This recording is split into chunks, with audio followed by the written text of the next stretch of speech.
What's good, everybody? What is good? It is Big Game James here, man, and we back in the building. You know, it's been a little bit since I went live, but I said before I go live, I said let me do some things. Let me highlight my guy. We haven't really kicked it or anything like that, but we're gonna do it today, and that's my guy, Mr. DMV. What's good with you, big dog?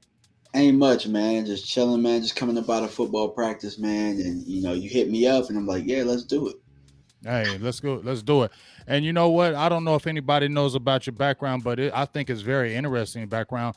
Can you please tell people that is out there what do you currently do right now?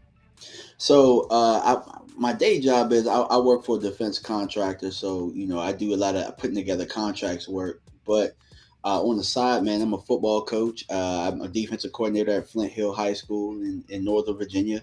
And I mean, I've been coaching football for about 10 years, mentoring the youth, man. And it's just gratifying to get back to the youngsters, man. Yeah, definitely. We talked about that off air. I'm all about the youth. I basically coached youth for a long time. I love giving back to them. I love seeing them grow. Love really building the relationships. Matter of fact, I had one kid, man. His name is Button Lakes. Okay. I interviewed him last week. He's a 6'1", 295-pound guy. And when I was giving the interview, I was talking about, man, you be giving dogs pancakes and with extra syrup, you be smacking them dudes. So we done got real cool, and he sent me a video early this morning in his spring practice, and he got a dude and he pancaked him and put him on the ground. And when he set the caption, he was like pancakes with extra syrup. I'm like, Woo. okay, you feel me? That's what you like to do it for. That's what you get excited for, the relationships you build. So that's really exciting that what you're doing, man. And I wish the best of success for you on this year and beyond. But we're gonna talk about some Cowboys football today. Uh-huh. First time we really just jumped on air and talked about these Cowboys. But the schedule just came out. I know you just had it on your channel just recently, as of I believe last night. The schedules come out, and we're gonna talk a little bit about these teams that the Cowboys are playing, and maybe some matchups, some things of that nature. So, Hmm. what first of all, anything do? What's your kind of feelings about the Cowboys before we even talk about the schedule? What's your feelings about the boys right now as we speak? I don't. So the my feeling about the Cowboys is that I think the defense got stronger. So for the most part, defense got stronger because they got another year with Dan Quinn. We didn't really lose too many guys. I mean, we lost some Randy Gregory, we lost Neil and guys like that. But we have guys that have had they had a whole bunch of snaps in there already. So we're not really losing anything. Not to mention we're bringing in some of the rookies. So I think defensively we got stronger. Offensively, I think we got a little bit weaker. I don't think we've closed the gap on Amari Cooper's departure so much. So I think we're right about where we were last year, but maybe a little worse. But I think we're a little tougher, if that makes sense. Yeah, I think it makes sense if you look at maybe the draft picks that they picked up. You would say the Cowboys are trying to bring that nasty back. We've been doing Mr. Nasty time. They're trying to bring back the nasty because, honestly, in my opinion, I feel like that offensive line has been a little finesse, especially the last few years in the Hmm. run blocking. And it seems like they tend to get overpowered, things of that nature. So with the drafting of Tyler Smith, obviously you've seen Sam Williams, D. Williams coming in the fold. They're trying to get those guys that are bringing the nastiness on the line of scrimmage because that's where you win. But let's kind of talk about that schedule as I was saying before. Let's jump right into it. Cowboys open up. We just talked about it. I was like, oh man, they just opened up with these dudes again. They opened up Yeah. with the Tampa Bay Buccaneers. We saw what happened last year. I mean, really, we should have got that victory. It didn't happen. So you're going into it this year, and this time you're at home. What's your kind of feelings about that? Brady comes back. He has the retirement. Now he's back in the fold. What's your kind of feelings about the Tampa Bay Buccaneers? I know my feelings, but what's your feelings? My feelings is, I mean, just like us, Tampa Bay got a little worse. You know what I'm saying? They also got a little bit older. But I mean, if I'm being frank and I'm looking at the Cowboys, man, when it comes to teams that are above 500, for some odd reason we tighten up and we don't play the same type of loose football that we play. I mean, obviously against the worst teams. So I think we'll tighten up. Kellen will hold that playbook tight. Won't really open it up that much. And for me, man, I just feel like that game probably comes down to one play again.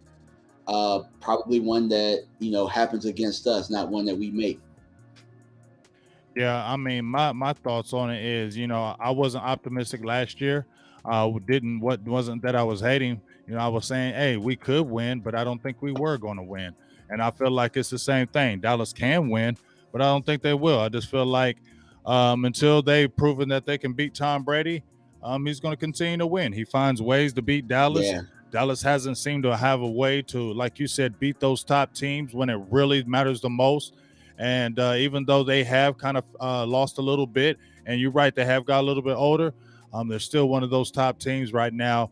And, they continue to prove it. Now I feel like they have a guy that can close that game when it's on the line. And we've seen it time and time again. Those teams get a possession the last few minutes of the game, and they end up pulling it out. And I think this could be one of those same type of deals when you're talking about Tampa Bay Buccaneers. So I feel like Cowboys start 0-1 with that one. But then you got the Cincinnati Bengals coming into town. I think that's a very interesting matchup. What's your kind of thoughts on that? You got La'el Collins. He leaves the Cowboys. He's on there. You got Cheeto. He's on the Bengals now. It's like a little farm club. As soon as the yeah, Cowboys mess with a couple teams, they seem to have players back and forth. The Bengals were in the Super Bowl last year. Joe Burrow's in the fold. They're talking about the Diggs, Shamar Chase matchup and going all the way back to LSU, Alabama, dog. Dallas whooped them up a few years ago in 2020, but obviously we saw it was a different dynamic. What's your kind of feelings about that Cincinnati Bengal game, and how do you think the Cowboys end up in that one? yeah. See, that one is very intriguing because I mean I do think that we have the pass rush to offset their offensive line. Although they did add Lyle Collins, I still don't feel that they added enough around Collins on the offensive line over there for them to really have a unit that can do well against our pass rush. But the problem that we run into, in my opinion, is that I don't know if we can score enough points. And I say that because DMV, we're coming off having the number one offense, but there's a difference. You don't have Amari Cooper, and that drop off, and no matter how people want to slice it, Amari Cooper is the number one guy probably in the pass game that other teams were looking at when they were putting together their game plan. So for me, I don't know if we have enough weaponry on the outside to kind of contend with them, and I think that could be a high scoring game. I don't know if we score enough points in that one. I personally, like, if I'm being safe, I have the Cowboys starting 0-2 just because of the over 500 thing. Until they show me different, I can't really, go on a limb and say, all right, we're going to beat this. But I've been going back and forth on this, and maybe this will change as the season comes, or maybe they'll change after week one. But as it stands right now, the AFC champion, man, I got them edging us out. Not like a blowout or anything, but got them edging us. I'm well. Right now, we both 2 for 2 because I was feeling the same thing, and I just feel like even though, like you said, they got La'el Collins, the draft picks. I just feel like right now, the edge when it comes down to it, Burrow has closed out some big games like that, and it just seems like. Now I feel like I've been kind of like you with this going back and forth because I feel like our defense might be the key in this game. I feel like this might be the game where Michael Parsons goes crazy, the crowd going nuts. I feel like this could be the game where Michael Parsons can kind of take that defense to another level. So that's why I'm going back and forth with this. I say it's an 0-2, but it's a slim 0-2. And like you said, I think it may change depending on I see how this defense plays against the Tampa Bay Buccaneers. I'm really going on defense because, as you said, you losing Amari Cooper, you're not going to have a Michael Gallup probably in that game, right? Yeah, You yeah, just have, exactly. you feel me? And you just have a CD Lamb. That's it. Go ahead. Yeah, I don't expect, like, they telling us Michael Gallup gonna be ready early. For one, Michael Gallup doesn't come back from injuries fast. For one, and history has Mm-hmm. shown us that. And he tore his knee up pretty late in the year. I'm expecting Michael Gallup maybe early November, mid November. Just looking at how ACLs come together, and then him being able to actually be out there and trusted. So that's really where I'm at. If we have Michael Gallup in this game, that's a little different, but we don't, or I'm assuming we don't have Michael Gallup. Well, I mean, the assumption to me is going to be correct because you have a guy. I seen Blake Jarwin. He tore his knee up right at the beginning of 2020. Last year when I was up at camp, he was still on the bands. I seen Tristan Hill also when he tore up his knee. He tore his knee like week 4 of 2020 season, and he didn't come back till mid-season. As you said, Michael Gallup, not the fastest in recuperating injuries, and he tore that knee up. As soon as he tore that knee up at the time frame he did, I was already thinking November and minimum November. So you got a guy who you have CeeDee Lamb. Yes, I feel like he's a dog. I'm sure you would agree that he is, but he still needs to take another level because he's going to see a whole lot of things he haven't seen before now being the number one guy. You have a Jalen Tolbert. I love Tolbert's ability, but he's unproven. James Washington, I'm not going to say he's a bust but he's underperformed at Pittsburgh. We don't know if he can take a number 2 spot right now. So you got a lot of unknowns in the receiver room. You got undrafted draft picks. You don't know what they're going to do with Simi Fehoko. Dalton Schultz, okay. But even then, you lost to Blake Jarwin now. Your weapons have decreased a little bit. We still don't know what's going to happen with Tony Pollard. Are you going to ever use him in a way that maybe he can play receiver? What are you going to really do? So I feel like the offense is taking a step back. So until then, it's got to be on the defense, where I feel it was flipped last year at DMV, where I felt like the offense was going to come out like game busters. Yeah. You just got defense, Dan Quinn. You just got the Michael Parsons. It was going to come along. We saw how it did midseason. I think it flips this year, and now it's the defense that's really going to have to set the tone for the year, and the offense is going to have to really catch up, and that's why I see 0-2 as well. Yeah, and another thing too, before we go to the next game, really another question mark we haven't mentioned is the run game. We don't know if inserting Tyler Smith to this offensive line is the remedy for our run game to get going. So I know we're not going to be able to run against Tampa Bay. You get what I mean? So that's why in that game I'm like, that's maybe against Cincinnati, though, we might be able to run. And if we can run against Cincinnati, that's a remedy for us to win that game. But, it's still an unknown.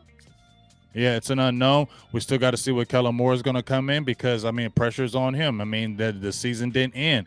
We want to see, I'm sure a lot of people are going to be clamoring for a lot of different offensive schemes, wrinkles, things of that nature. They don't want to see the same thing, even though it was a high-powered offense the last few years that has been behind the helm of him.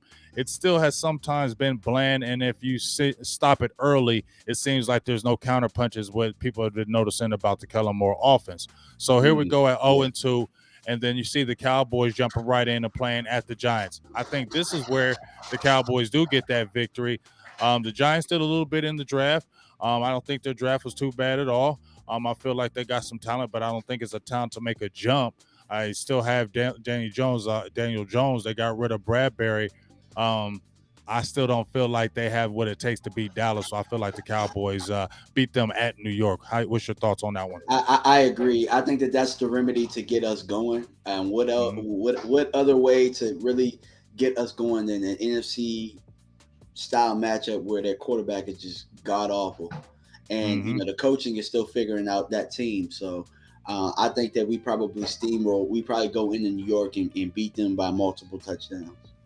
Yeah, I think it'll be one of those games where a lot of pressure will be on Dallas, specifically if we feel like they start 0-2, and they do, because the noise is going to get louder, DMV, about Mike McCarthy probably being the lame duck coach. We saw, this type of season. So this is where you're going to have to really see the adversity. So they really going to have to get mad and get angry at this game. And it's at New York, so a blowout would be seen real good remedy for them, especially to get the offense clicking. Especially, you probably want to get a good game from Dak Prescott, probably throwing the ball again in this game, because they got Kayvon Thibodeau. They got a few draft picks now. I think they got the linebacker Darian Beavers. So they're trying to spice up that defense a little bit. But this is a game where Dallas can definitely get on the board, especially offensively. And I like to see an explosion from Dak in this game. So next, that's an NFC game. We know Tampa Bay, that's an NFC game, so you don't want to lose too many games in the NFC, period. But that's an East game. Now you got Washington at home. What your feelings thinks about that? I think the Cowboys still get this game, even with Carson Wentz. I think it's going to be a challenge when they play him at Washington, but I think they come back and still, because Washington's still trying to figure out who they are in this game. I think the Cowboys still win. I think we got their number. What do you think? Yeah, I agree. And the thing about it, the NFC East opponents, Kellen Moore, for some odd reason, when it comes to NFC East games, man, he be in that bag. He's very comfortable with what they do. He knows how to motion and get them in, get our team in the very good matchups. I wish he could do it against other teams. I wish Right. I was as confident against other teams as I am against the NFC opponents with Kellen calling plays. But I think it being a home game, I mean, probably a cakewalk, and they'll probably say, "Is Dallas back this in that week?" They'll say Dallas is back to 2-2. Are they ready to take back over and left? I mean, get back to where they were. Yeah, I hope they don't do that, because then I'd be drinking that Kool-Aid, dog, that I'm not drinking at all. Not at no time. I'm not drinking that Kool-Aid this year, Facts. dog. They got me. They got me last year. That was the last time I had really felt in my head said, I'm going to drink it, and I did. And look what happened to me. Now I'm pessimistic, James. I'm pessimistic, big game, James. I don't give a hell if you don't like it. That's what it is. So you got Cowboys 2-2. I don't feel like they're back, because I still feel like those two teams in the NFC East are still trying to figure out their way. Now here's a big game, DMV. They're coming against them Rams at LA.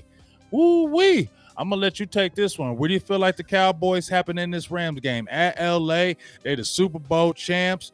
Matthew Stafford, everybody's going to start comparing to Matthew Stafford. Dak thing, it's going to come up. Aaron Donald, those type of things. What happens, big dog? What's your gut feeling? My gut feeling is I think that we'll play them close. I think that, in my opinion, at this, we'll probably be to a point where we're playing good enough and our roster is probably deep enough for us to win that game. And we'll be in a situation close to week one a couple of years ago where it's like we should win that game. And somehow the Rams just figure how to weasel their way out of it. Now, I know a couple of years ago we also blew them out in Texas, but in this case we're going to their home. Sean McVay probably edges us. You know what I'm saying? Again, in another close nail biter type game. Big team, better team, over 500 team. I don't have faith in us against those type of teams. I mean, we're agreeing. Hey, I don't want to just say we're disagreeing on the show the whole daggone time. But just like you said, Tyler Smith, Aaron Donald, we don't know what Tyler Smith is yet. You feel me? There was a lot you talked about the penalties, but if you look at the tape, yes, he's strong. Yes, he plays hard. Yes, he fights. He's a Texas boy. All those things are great, and he plays with a nasty streak, and I love it. But he's raw, dog.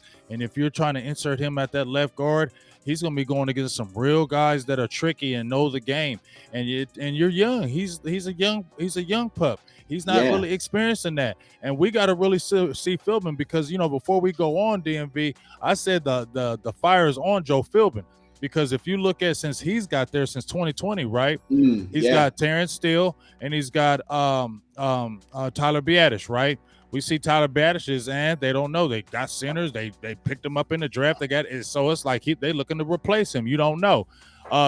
Terrence Steele developed, but a lot of people are saying that was Duke Mayweather was really doing it. It wasn't really Joe Philbin. And then you look at the 2021 draft. Who do we have at offensive line? Did we get up? Who did we get on the phone? You said who do we get? Yeah, offensive line. Who did we get? I'm trying to think. Ball. We got Ball. Yeah, Josh Ball and Matt Faranock. Those two guys. But we haven't seen them yet, right? We haven't got to really see them, so the jury is out on them guys. We don't know about them. And then you get Tyler Smith, and then you get the kid Matt Walatzko. We still don't know. So to me, the fire's got to be on him to show from 2020 to now that he's got to develop these offensive linemen. So we're going in these games still unknown, and you're playing a defensive line like that. I haven't seen the development from Joe Philbin with this offensive line. Tell me what's your quick thoughts about him, and how do you feel about what I'm saying with that? Man, look, we must have been born at the same time or something, man, because I've been on Joe Philbin, because for me, Tyler Smith, I thought the reason I didn't like the pick isn't because I don't think that he's capable of coming in and maybe switching. But we're drafting it as if we still have Callahan as the offensive line coach who had a track record of taking these tackles and moving them to guard. Right. Uh, Philbin doesn't have that track record. So, we might be getting a good player that's very capable, but can Philbin bring that out of him? And then also, not to mention, you got him to play tackle. So you're going to have to go get another guard anyway. And so, I mean, I don't know if Philbin is capable, but he's going to have to show me, dog. It is what it is. He's got to show me, dog. Like I said, man, because the fire is on him, and if you're picking up these guys, especially developmental guys, and you're supposed to be putting these guys building up the new offensive line, because let's be honest, the offensive line that we remember of the Fredericks and the Martins and the Tyron Smith and the Lel Con, that's over with. This is a whole new thing coming in now. So he's got to see the development, especially with this possibly could be his last season too. Because Mike McCarthy doesn't show improve in the season, you're probably not going to see Joe Philbin there as well. So that's might be a whole different dynamic, big dog. And along down the line, that's what I'm seeing. So we'll see what happens. So we got 2 and 3. Then you're going against Philly at Philly. I feel like honestly, dog. I hate Philly, can't stand them. But I feel like this game they pull an upset. And I feel like we're going to be 2 and 4 against them. Not because I like Philly or anything. I just feel like this might be an upset game where they're raucous crowd. They're going crazy. You just have another heartbreaking loss against the Rams. This could be a bounce back game, but I feel like this is going to be a tough one, and we're going to be 2 and 4, almost heading into the bye. I know. Let me get your thoughts. This is actually where we disagree because I think that Philadelphia.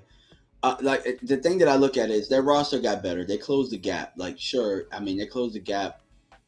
Maybe we don't beat them by 40. Maybe we don't beat them by 30, but maybe it's 10 because they didn't change their quarterback and their coach is still the same guy. Did he get better throughout the year?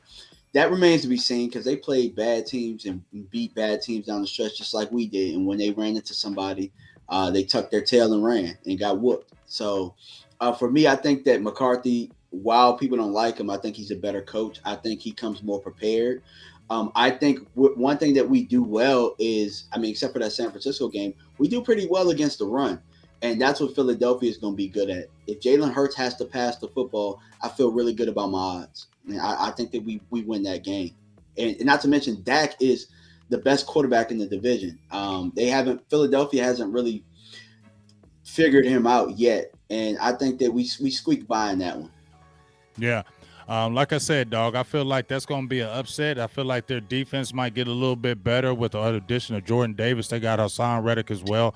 I think they're going to cause a little problems with us running the ball. And I just feel like, and I feel like their biggest question mark is Jalen Hurts. And so he's really got the pressure is on him because they got that extra first round draft pick for next year. So if he doesn't do it, I feel like they're moving on and going ahead and probably doing that prospect of next year with the quarterback.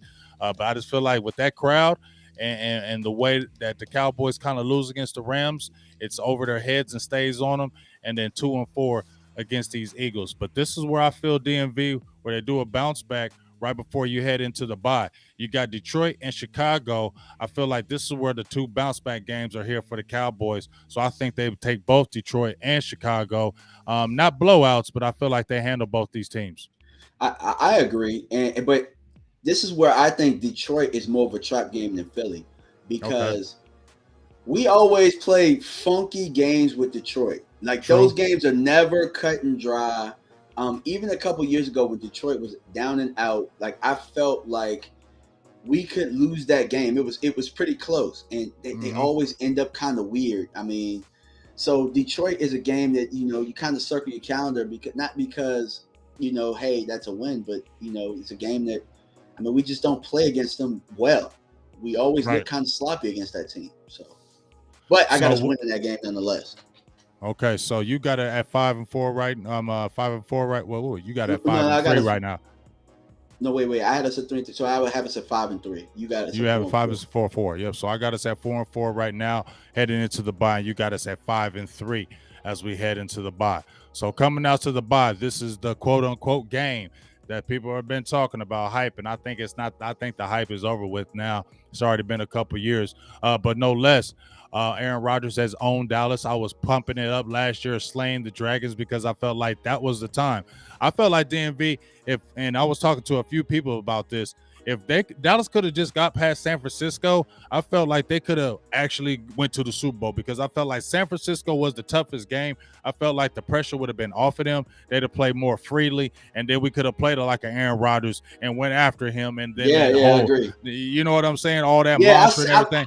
I was telling everybody, I was like, man, this is the matchup that I don't want out of everybody. I was like, I do not want San Francisco. Right. But I did think that if we won, that was the battle-tested game that we needed to get the monkey off our back in those, tough, grueling type playoff games.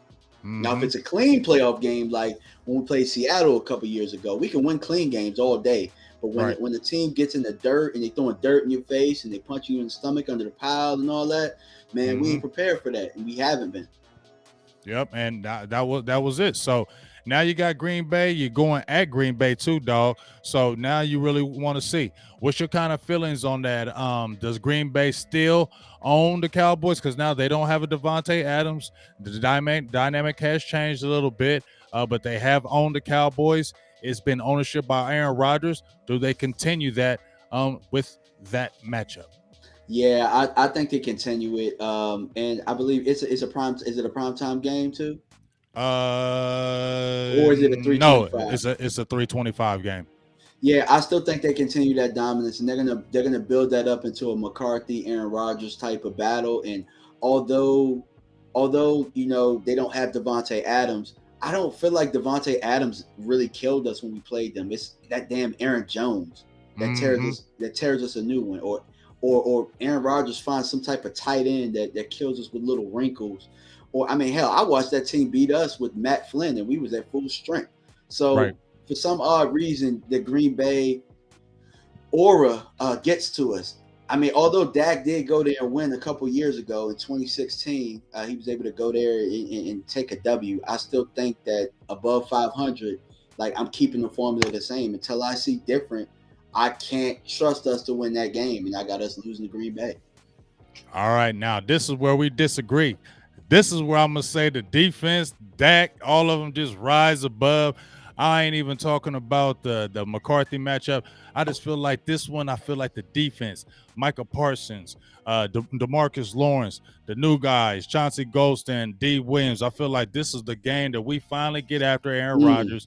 We cause a lot of havoc. We cause a lot of problems. And Dak Prescott, he's played it good against the Green Bay Packers. He hasn't had a bad career as far as his stat-wise against the Green Bay Packers. And I feel like he comes in, and it's a warm weather game, DMV. I think this helps us. It's not going to be cold. It's not going to be cold. And I thought about that as well. I feel like it's going to be warm that day, and we eke out and pull out an upset victory at Green Bay. And so we're really still got the same records. You got 5-4 Cowboys, and so I got 5-4. So here we are, headed 5-4 at Minnesota. I feel like Dallas beats Minnesota. I don't say we own them, but I just feel like we got their card right now, dog. And I don't feel like we chewing on W's, dog. Yeah, you feel me? We getting them. We getting both of them guys. So we 6-4 right now. And then we got Thursday. Is that Thanksgiving? We got the Giants Thanksgiving? Yeah, I believe so. And this is where I think we start rolling in the schedule. Yeah. So a lot of people are looking in the comments like, dang, like, when are we going to get a win? Now, there's a section where we're going to go on the roll, and I think we get that one as well.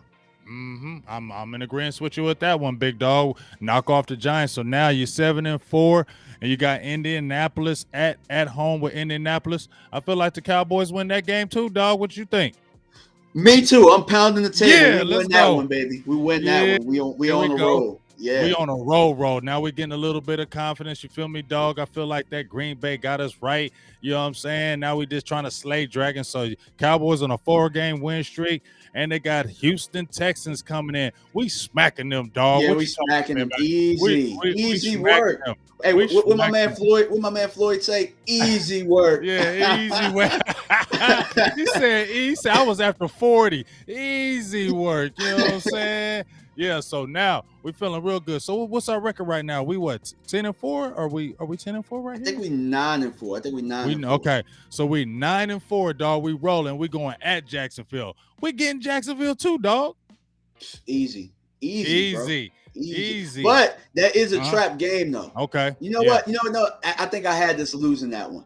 I think I Okay. have us losing No, that one. Yeah, no, I got no. Switch it, because you on Yeah, here yeah, with yeah. me. Go ahead. Yeah. We beating them, dog.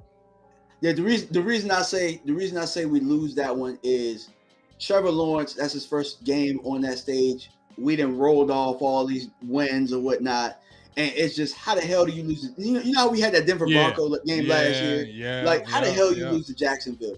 You know, and that's the one. So I got us at 9-5, and yeah, I got us losing that one. Okay, so you got us at 9-5. I still got us at 10-4. Rolling with Philadelphia. This is where we come back and smack them day before Christmas. We're at home. I feel like we're feeling real good. We're gonna smack them this game, big dog. I feel like this is a beat down, big dog. How you feel? I got us sweeping them. I just think we're a bad matchup for them. Because here's my thing about Philadelphia. While they added all that stuff up front, they've always had a defensive front against us. That's always been their thing. But what they doing on that back end? You know, although we don't have Amari Cooper, we still got tight ends. Dak is still pretty brainy enough to really get guys the football. We might have Michael Gallup back by that time too. So Michael Gallup does a pretty good job against the Eagles. Yeah. So you got the one blip in the road with Jacksonville. I say we still on that win streaks from the bye. I feel like I got us on 1, 2, 3, 4, 5, 6, 7, 8, 9-game win streak, dog, after the bye. You feel me? Woo. But guess where it stops? Right here at Tennessee. It's a night game, Thursday night. I feel like they have the upsides to feel like the Cowboys are smelling themselves too much. I feel like everybody's telling us they're a Super Bowl team again. They're back on the end. This is the one where we take an L. What do you think about Tennessee, dog? Yeah, man. Derrick Henry, I talked about this yesterday, and this is a matchup that I'm interested to see, man. I really want to see what happens when they meet in the hole. Derrick Henry and Micah Parsons. I think Micah Parsons is going to give him all he can handle, but he only going to be one man. You know what I'm saying? Like when he gets to them DBs and they get to that second level. And Mike Vrabel is a really, really good coach. Yeah, he is. Yeah, he is. He's a very good coach. And it's going to be the type of game that we don't want. That nitty. It's gonna be physical. Game. It's gonna be a physical game. It's gonna be gritty, and it's gonna be one of them games where we kind of smelling ourselves and we kind of Hollywood. And I feel like this one of them physical games kind of smack us down to earth right quick. And I feel like they come and get and it's at Tennessee. It's gonna be real gritty over there. So I feel like it's gonna be one of those nasty, ugly games where it's gonna be looking real bad, and people might be wondering like, "Oh, are they overrated?" I feel like that's going to creep up after this type of loss against Tennessee. Now, we got ending with the Washington Commanders. I feel like the Cowboys get them. I don't care if it's at Washington or not. I feel like the Cowboys get them. We're feeling good with the NFC East. So we're ending right here. What we got it at? What you got it at? I only took one loss. So I got us at, we got 17 games. So I got us at 12-5. Yeah, I got us at 11-6. So, okay. So I swapped games. Like on my channel, I had us beating Jacksonville and losing to Washington because I felt like we had the NFC East already wrapped up. So we sit guys. But this time, where Jacksonville, we lose that game. I got us. We have to win Washington, and we have to beat them to win the division. Not to beat them, but like we have to secure the win in order to win. And I got us at 11-6. Yep. Well, I mean, I have us at the same record as last year, 12-5.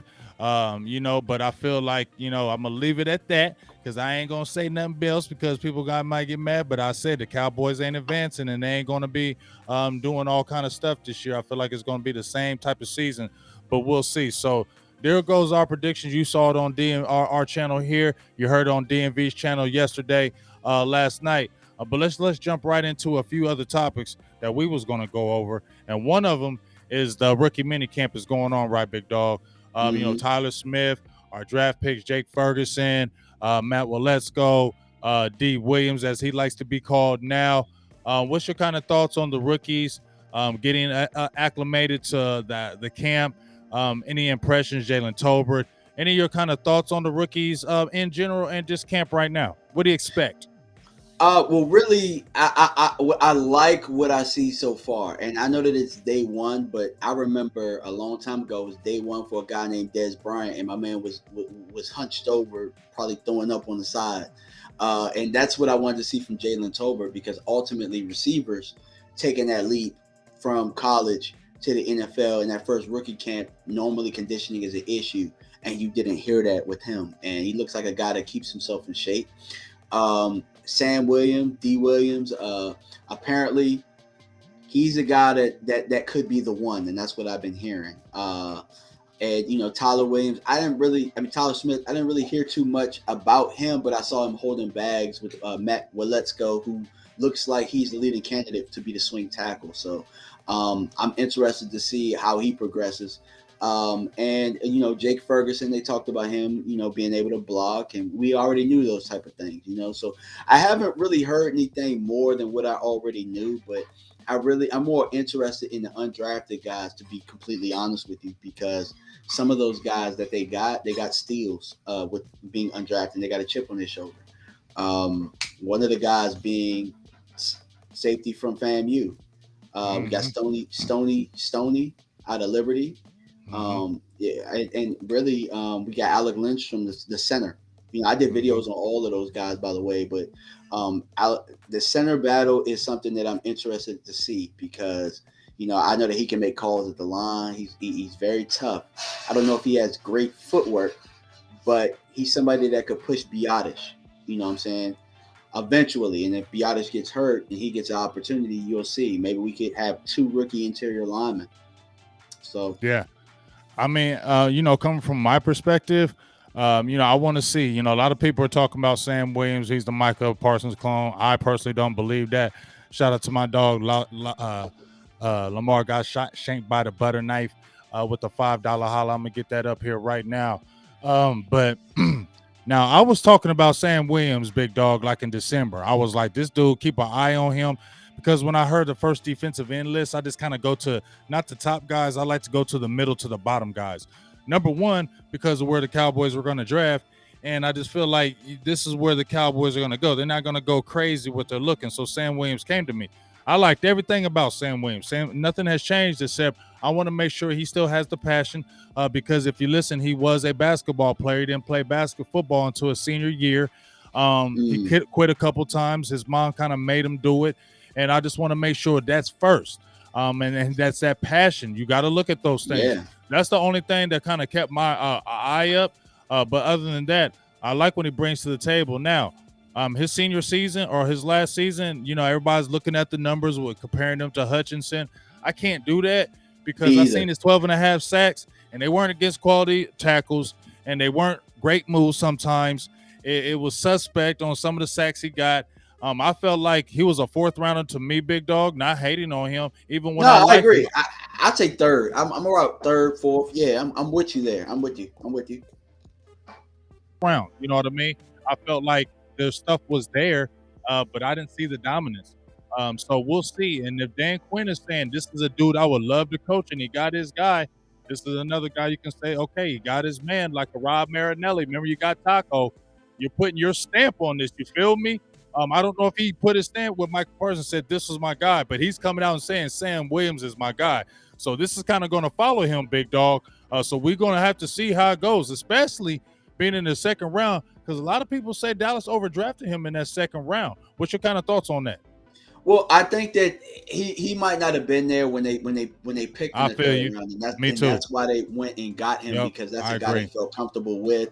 And Dan Quinn said, I want him. So if Dan Quinn says, I want him, and he's not going to be around there for the third, I don't think we overdrafted him. But I feel you. I think he's maybe a third round, fourth round talent that with, the right type of coaching, the right type of tools, adding the right type of tools in his bag, he could be a really good player. And I think he will be. I think he will be. I think he will be too. I think the good thing about him, he has that kind of anchor like a DeMarcus Lawrence with the 260-something pounds. That's really going to serve him well, being able to hold the line down as far in the running game and setting the edge. I think he has to get better in the run game, but the potential is there.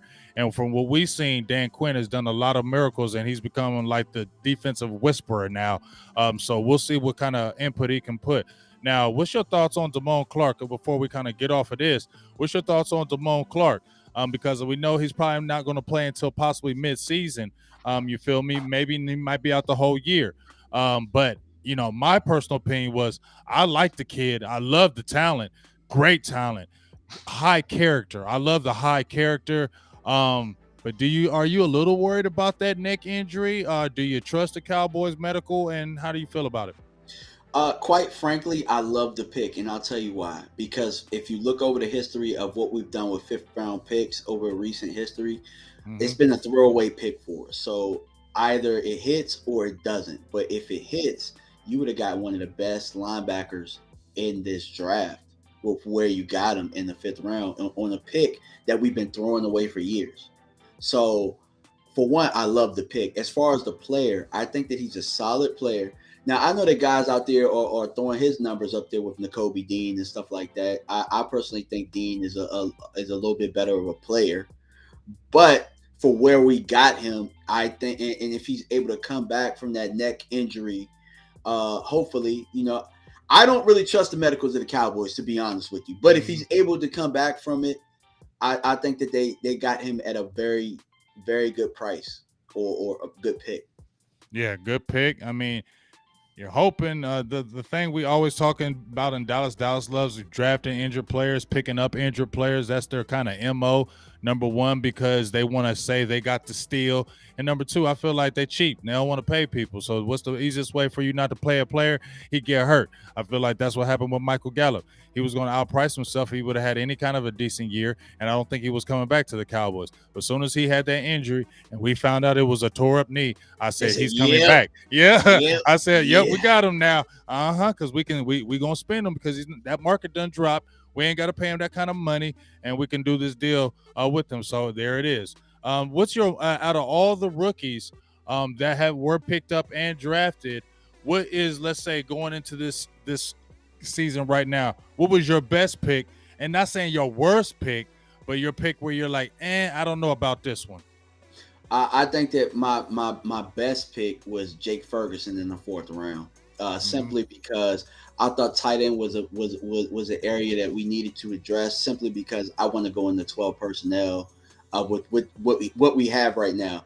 Obviously, they don't want to get a receiver. They want to be able to run the football. They want to be able to manipulate defenses and where they are. So getting another tight end definitely stamp that. And also, if we want to be able to run the football, we need our tight ends to block. We need Mm-hmm. somebody to come in and be that. And obviously, Dalton Schultz wasn't that. Blake Jarman wasn't that. But we're getting a kid from Wisconsin with that type of mentality that's going to come in. And also, he can catch the football a little. He can catch the football a little bit, and he can make Oh, he can people catch miss. that football. Yeah, and he doesn't go down easy either. I mean, is he somebody that's fleet of foot or is fast? No, but he got a little wiggle. He can make this person miss, and what I'm saying, get the first down or that. Like Dalton Schultz, I mean, he was catching the ball and getting tackled right then and there. He was getting blasted. I mean, Right. so I just think that he was a good fit for us. I think that he's going to come in day one and be somebody that comes into our 12 personnel and kind of helps change the culture of being able to try and run the football and establish that. I mean, somebody just jumped in big bars. SARS 31 said, I don't like the 12. Actually, I like the 12 personnel. When you look at New England, when they have Gronk and Hernandez, they kind of set the tone. Baltimore, they like doing the two tight ends. Pittsburgh, when you have two really good tight ends, it really helps your team. And the Dallas was, if you looked at their numbers, and I even posted a stat, DMV, before the season started, where I talked about, I think it was from Pro Football Focus. They did an article about how much better Dallas was in 12 personnel He than definitely was. Right. when they had Michael Gallup and those other guys out there, because then that felt like he had to force the ball, whereas you could use more things out of that two tight end set. I feel like Jake Ferguson is a good player as well. People say it's blocking. I need to see more because I feel like the will to is there, but the strength isn't there and the base isn't there. And he's got to have good technique all the time or he's going to get overpowered. And right now, I don't trust him in line against a defensive end or a strong linebacker or a D lineman that's bigger than him. Right now, I'm thinking he's a receiving tight end, and we're going to have to get stronger in that blocking. So that's just kind of my opinion. But if anything can work with that, like you said, I think he's got a little bit of wiggle. I think his hands are really good. That's what I saw at the Senior Bowl when I saw him live. That's what really got me liking him was his hand game. And with that little bit of wiggle, we can get that 12 personnel back together again. I like to get some speed back there at the DMV, but it is what it is. I know the Cowboys draft. Yeah, I'm with you, bro. I'm with you. Yeah. And like my guy Jay Tuck said, man, they got a type. Yeah, it's their type. It's the Jason Witness type. Yeah, they ain't going away from it. Yeah. Until they break away from it, I don't know how they ever going to do it. So, what's your one pick they were like, eh? I mean, it was Tyler Smith for me. It was Tyler Smith. And it wasn't because of the player. It was because I don't think Joe Philbin can get the most out of him. And I just don't trust our offense to be able to adjust to getting the run game going. That's my issue. I think throughout the course of games, like you said, the counter punch, and you brought that up, and that was the perfect term for it. We don't have a counter punch. We don't know how to adjust. And I think that Tyler Smith was a pick for the next coach. That's just how I felt about it. I mean, yeah, I feel like, when you listen to Stephen Jones and how he talks about the future, but that's what I'll be listening to. I don't be looking at the now. I'll be looking at the future, just like when I brought up with Dak Prescott. And it's a perfect segue, in my opinion, to this. Micah Parsons, I mean, dog, he's been the darling. Micah Parsons can't do no wrong right now. You feel me, big dog? He can't do no wrong. Now, coincidentally, you got Dak Prescott, who I feel like, I love Dak, but I feel like maybe they're trying to push that Dak Prescott as the guy, the franchise, because he's the offensive guy. They had Ezekiel Elliott, but once he got the contract, Dak Prescott was the guy. But every time I see Micah Parsons now, and I feel like people don't love Dak as much as they love Micah Parsons. I said this about 3 months ago, that Micah Parsons was the new face of the Dallas Cowboys. With this coming into the new season, and he's everywhere on TV, and you don't see Dak nowhere now, what are you kind of thinking about that? How do you feel about my thoughts about that? Not only do I agree with that, I want that to happen. I want us to be a defensive tough team. Right. Right. Micah Parsons, I feel like I'm not saying he's LT, so nobody take this and run with it. But when you saw the Giants play, and when I was young, you knew that was LT's team. Yes. And you knew that you was going to be in for a fight. And that's what I want, man. I want people to say, damn, like this team led by Micah Parsons, we in for a fight this week. That team going to punch us right back. And that's what I really want. And I think that that's what we need. We've been driven by the offense for how long? And it hasn't resulted in anything that we want. It's time to change that, bro. It's time for us to hit people in the mouth. And you see my man, he went to the Stars game, dropped the puck. That was pretty funny, by the way. You see him running the fastest man competition. You saw, hell, you're a boxing fan. Who was front and center at the face-off in the weigh-in for the Errol Spence and Douglas fight? It was Micah Parsons. Right. Yeah, it was Micah Parsons, front and center. So not only do I agree it's a changing of the guard, but it's necessary. So yeah. I mean, I feel you, dog. I was cool with him going to becoming the face. I feel like he has the personality. You heard James Slater said he's got something ready for him outside of football. He has the personality. That's what really gravitated to me. When I first watched the tape on him, big dog, you saw the talent. But when he got drafted by Dallas and they had the first interview with him, and they was like, how do you feel about getting drafted by the Cowboys? He's like, man, Jerry Jones giving you a call. He said, man, I think that's pretty freaking cool that just how he said it. I'm like, okay, I love this dude. Like instantly I was like, okay, I like this guy. He is super cool. And I feel like I'm cool with changing the guard as well, because that's what I've been screaming DMV for eons. You coach defense, you're a defensive coordinator. When I coach defense, when I coach football, and when I coach basketball, I coach defense. I was a defensive coordinator. Defense. When I played the game, I played cornerback.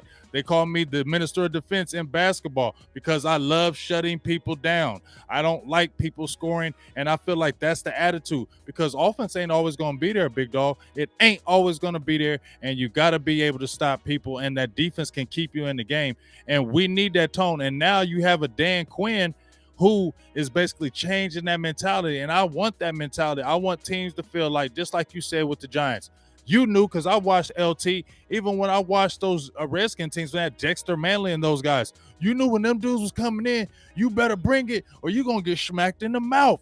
And that's the type of attitude I want this team to have, that even if this offense ain't rolling, and like you said, we've been going offense for how long, and it ain't done nothing, but defense can.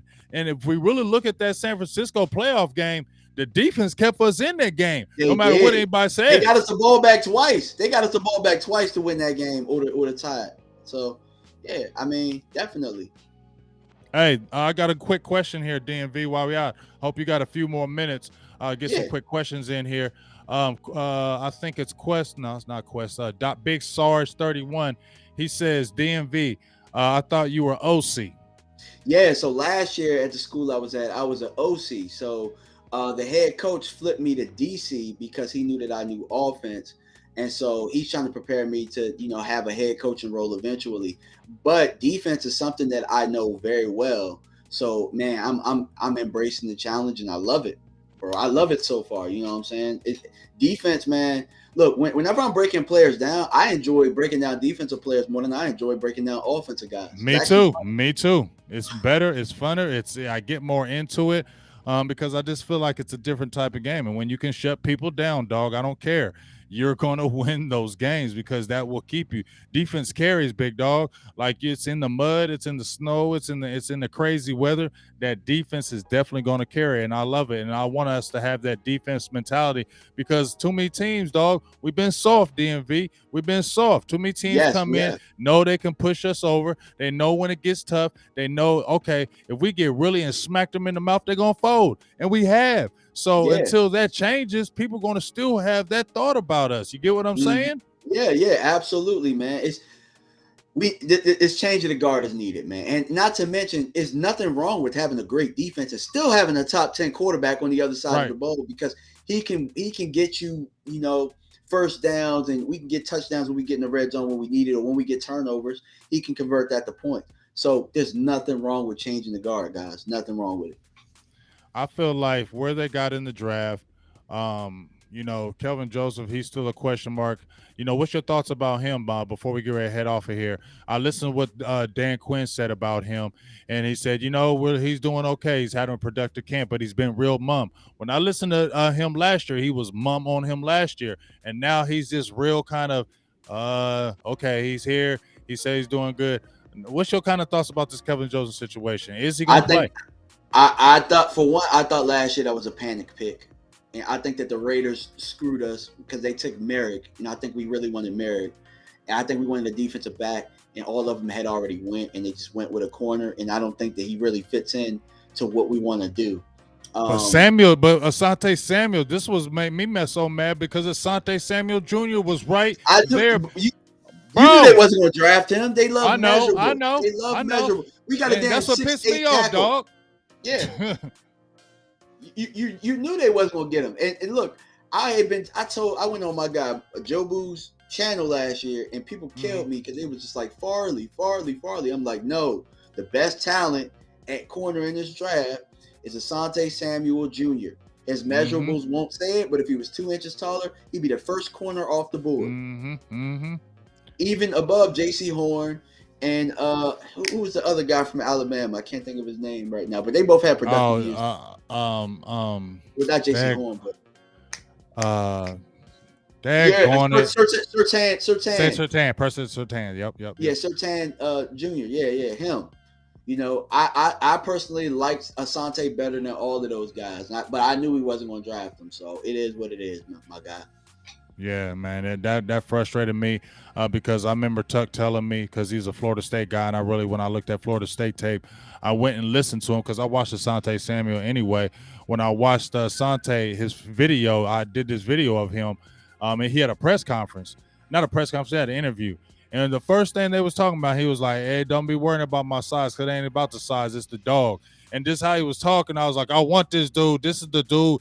This is the mentality we need to have right here.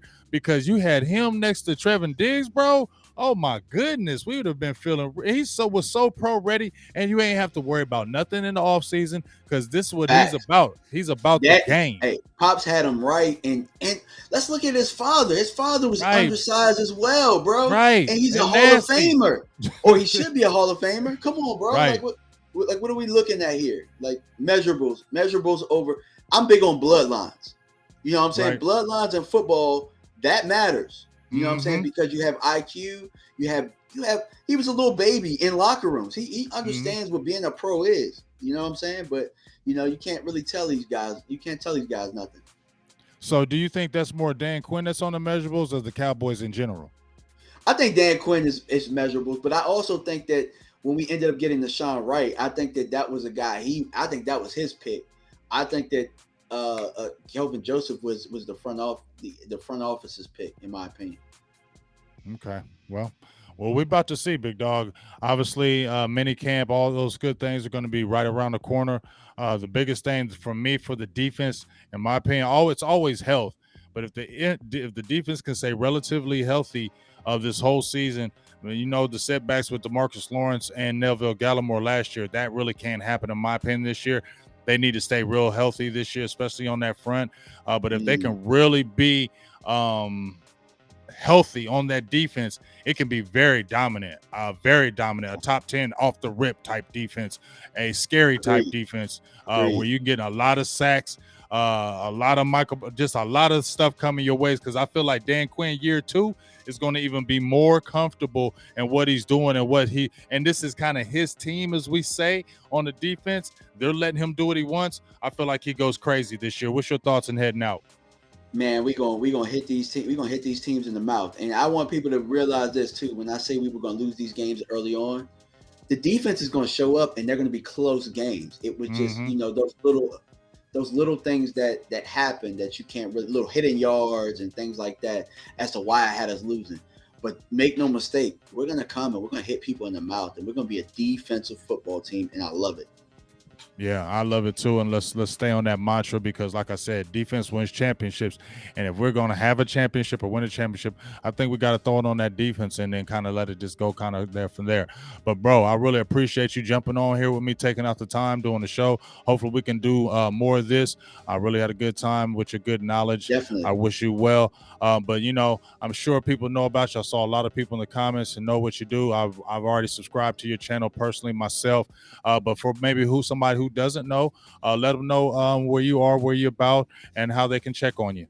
Yeah, guys. Subscribe to DMV Fanatic on YouTube. We're about, I think, close to 5,000 subs. So we're about, I think, maybe 30 something away. So if you guys could subscribe, that'd be great. And also on Twitter, I'm DMV Fanatic 1 on Twitter. So check me out there as well.